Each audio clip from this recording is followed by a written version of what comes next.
The autumn breeze whispered through the rustling leaves as the small town of Ravenswood prepared for another chilly night. Among its dilapidated buildings and shadowy alleyways stood the remnants of a long-forgotten carnival. The once lively carousel lay dormant, its paint peeling and its wooden horses frozen in a perpetual state of decay. The Ferris wheel creaked mournfully in the wind, its seats swaying emptily, as if waiting for the laughter of children to fill the night air once more.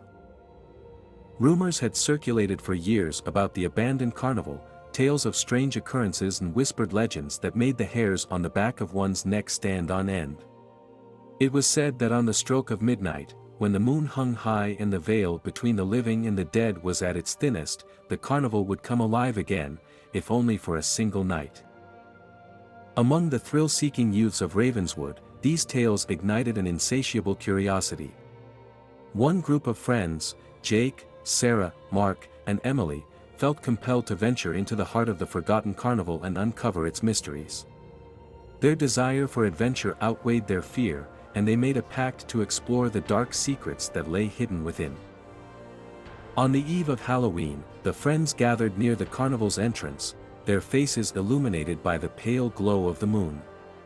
The atmosphere was heavy with anticipation as they stepped into the eerie realm of the Forgotten Carnival, their hearts pounding in their chests. As the friends ventured deeper into the carnival, the air grew thick with a sense of foreboding. The flickering lights cast eerie shadows upon the decaying rides, distorting their once cheerful appearance into twisted grotesqueries. Laughter and whispers seemed to echo from the shadows, though no living soul was in sight. The group approached a peculiar tent at the heart of the carnival, its fabric tattered and stained. The sign above the entrance read, "Madame Zara's Tent of Shadows, see what lies beyond." Intrigued, they hesitantly stepped inside, the scent of incense mingling with the musty air. Within the dimly lit tent, a frail figure emerged from the darkness. Madame Zara, a withered old woman with piercing eyes, beckoned them closer. "Welcome, seekers of truth," she rasped, her voice laced with a hint of both menace and intrigue. "Beyond these flimsy walls, the secrets of this carnival unravel." As the friends exchanged anxious glances, Madame Zara continued, "But beware, for malevolent spirits lurk within these grounds. They hunger for your fears, feeding off them until they consume you. You have but one night to unravel the carnival's mysteries and escape its twisted grip, or you shall become permanent exhibits." Determined to conquer their fears, the friends pressed on, their steps echoing through the desolate carnival. Each ride they encountered seemed to possess a malevolent presence, as if it were alive and craving the thrill of their terror. The once gentle carousel spun furiously, its horses contorted with malicious grins.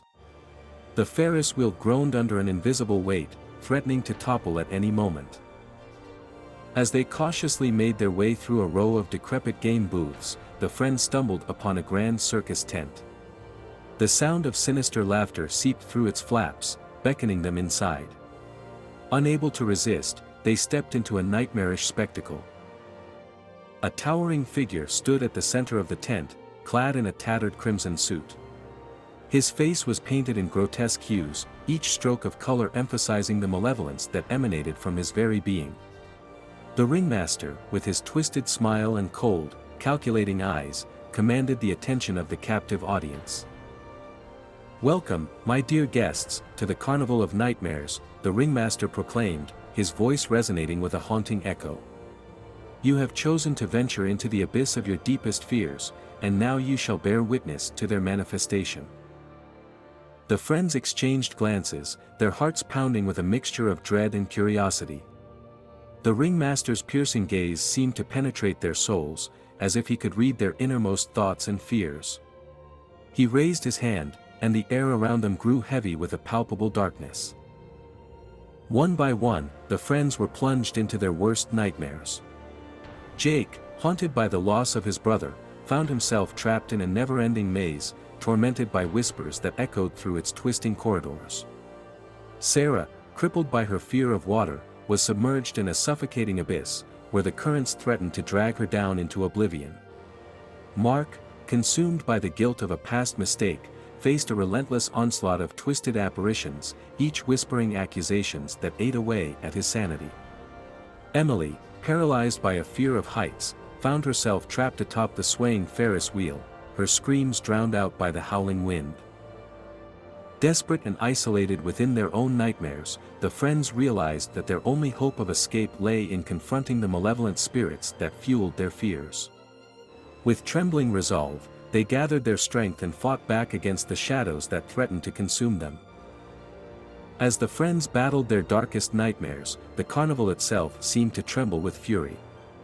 Rides groaned and shook, their possessed forms fighting against the will of those who sought to free themselves. The carousel spun out of control, hurling its jagged horses through the air. The Ferris wheel, its rusted structure weakened, threatened to collapse under the weight of its own malevolence. In a final, desperate act of defiance, the friends rallied together, breaking free from the clutches of their nightmares. With each spirit they conquered, the carnival's grip weakened, its power waning. The ringmaster's once commanding presence faltered, his painted visage contorting in fury and frustration. With the last of their strength, the friends rushed toward the carnival's exit, their hearts pounding in exhilaration and terror. The night air greeted them with open arms as they emerged from the accursed grounds, their bodies battered but their spirits unbroken. As the first light of dawn painted the sky, the friends gathered, still catching their breath from the horrors they had endured. They had survived the Forgotten Carnival, escaping its twisted grip against all odds. But they knew they would never be the same. Whispers from the Forgotten Carnival echoed in their minds, a haunting reminder of the power of fear and the resilience of the human spirit. They had confronted their deepest nightmares and emerged stronger for it, forever changed by the harrowing journey they had embarked upon. In the end, the friends understood that the true horror lay not in the malevolent spirits or possessed rides, but in the fears that had held them captive. The carnival had become a mirror, reflecting their inner demons and forcing them to confront the darkness that dwelled within. As they walked away from the remnants of the Forgotten Carnival, the friends carried with them a newfound appreciation for the strength of friendship and the indomitable spirit of human resilience. They vowed to cherish every moment, to face their fears head-on, and to never be captive to the whispers that sought to consume their souls.